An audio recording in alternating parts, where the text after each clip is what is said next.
जुल्करनैन, ज़रा थोड़ी सी अदालत की बात भी कर लेते हैं। ये नवाज शरीफ साहब की अहलियत के हवाले से, अगरचे वो उन्होंने एक ऑर्डिनरी लेजिस्लेशन कर दी है, बहुत सारे लोग कहते हैं कि ये आप तय्युन जो है वो इस ऑर्डिनरी लेजिस्लेशन से नहीं हो सकता, और शायद यही वजह है कि अभी तक नवाज शरीफ साहब वापस नहीं आए, उन्होंने अपने आप को सरेंडर नहीं किया।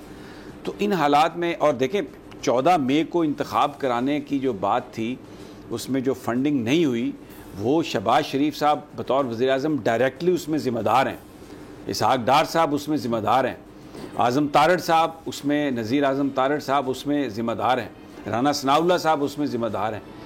तो अदालत जिस वक्त भी चाहे तौहीन अदालत की जो कार्रवाई है उसको इनिशिएट कर सकती है। वो तो अदालत ने खुद नहीं की, क्योंकि उनका मसला था कि इलेक्शन, अच्छा अब 13 को अगर असम्बलियाँ डिज़ोल्व होती हैं और शहबाज शरीफ साहब वज़ीर-ए-आज़म नहीं है, तो उसके बाद 17 सितंबर और 13 के बीच में 1 महीने से कुछ दिन ज़्यादा हैं, तो तौहीन अदालत की कार्रवाई सुप्रीम कोर्ट कर सकती है। देखिए समी साहब कर तो सकती है, लेकिन ये तौहीन अदालत की कार्रवाई फ़िलहाल होती नज़र नहीं आ रही।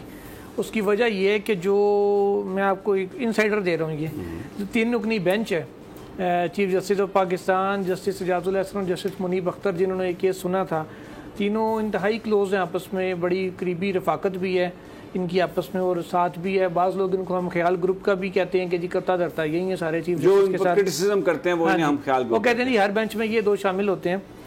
तौहीन अदालत की कार्रवाई पे इन तीनों का आपस में इत्तेफाक नहीं है। तो मैं ऑन एयर आज कह रहा हूँ, पहली बार ये बात सामने ला रहा हूँ कि तौहीन अदालत की कार्रवाई पे ये जो चीफ जस्टिस ऑफ पाकिस्तान के साथी जजेस हैं ये मुत्तफिक नहीं हो रहे पूरे तरीके से कि ये कार्रवाई इनिशिएट की जाए। इस वजह से मुझे तो तौहीन अदालत की कार्रवाई होती नज़र नहीं आ रही। दूसरी बात जो है नवाज शरीफ साहब की अहलियत की, जब ये 621F के तहत ऑर्डिनरी लेजिस्लेशन हुई कि इसमें सदा 5 साल होगी, तो अपने प्रोग्राम कोर्ट राउंड अप में हमने हामिद खान साहब को लिया, जो पाकिस्तान के, इसको कह लें कि जो जिंदा है लोग हैं उनमें सीनियर तरीन वकला में उनका शुमार होता है, तो जिनकी जुडिशरी समेत हर फोरम में बड़ी रिस्पेक्ट की जाती है। उनको जो उनसे पॉइंट ऑफ व्यू लिया, कई और सीनियर वकला से हमने ऑन एयर भी बात की, ऑफ द रिकॉर्ड भी बात की, सबका मौक़िफ़ यही था। कई वो जो साबिक अटॉर्नी जनरल रह चुके हैं, एक तो मौजूदा हुकूमत में भी रह चुके हैं, उनसे भी बात हुई। अब उनका भी कहना था कि ये ऑर्डिनरी लेजिस्लेशन से नहीं हो सकता। समीउल्लाह बलोच केस जिसमें ये तयन किया गया था कि नाअहली ताहयात होगी 621F के तहत, उसमें ये लिखा होता है जब तक पार्लियामेंट 621F को अमेंड नहीं कर लेती। तो उसमें लिखा हुआ है कि तरीकाकार क्या है कि आइन में तो ये किसको बेवकूफ़ बना रहे हैं? आज़म तारड़ साहब नवाज शरीफ साहब को बेवकूफ़ बना रहे थे कि हमने कर दिया सारा, और मलिक अहमद जो आपके सांतो आपके दोस्त हैं।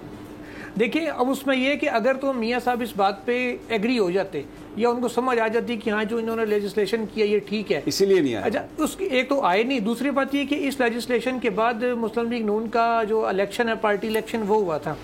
सुप्रीम कोर्ट का एक फैसला है पार्टी सदारत केस में, जिसमें सुप्रीम कोर्ट ने यह करार दिया था कि पार्टी सरबराह होने के लिए 62 और 63 के ऊपर अहलियत होना ज़रूरी है, यानी कि जो MNA बन सकता है वही पार्टी सरबराह बनेगा। अब अगर इस लेजिस्लेशन के तहत नाअहली ख़त्म हो चुकी है, सज़ा 5 साल पूरी हो चुकी है, तो मियाँ साहब पार्टी सदर के उम्मीदवार क्यों नहीं बने? शहबाज शरीफ साहब को क्यों बनाया गया? इसलिए कि उनको अंदर से पता है कि किसी टाइम भी कट्टा खुल जाएगा। हमने कच्चा काम किया, पक्का काम नहीं डाला हुआ। अच्छा खासा बड़ा कट्टा है।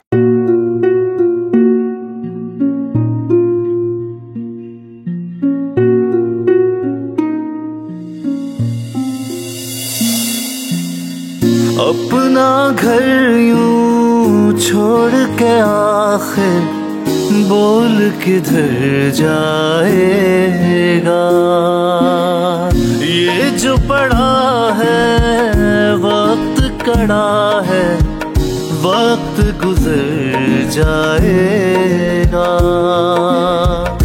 अब जिंदगी फैसले की घड़ी, सारी मईशत के घर है खड़ी, करने पड़ेंगे कठिन फैसले, तुझ पे ये कैसी आन पड़ी।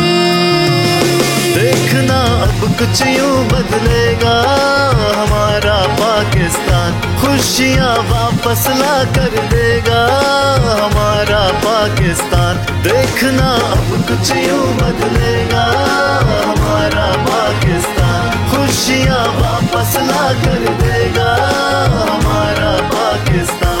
देखना अपनी पहचान के लिए बोल, पाकिस्तान के लिए वोट, हमारा पाकिस्तान, मिशन मईशत।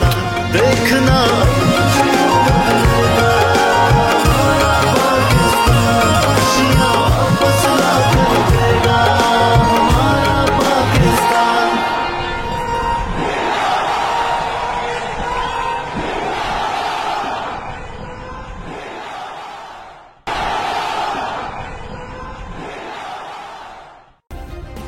सब्सक्राइब करें और बेल दबाएं ताकि कोई खबर रह न जाए।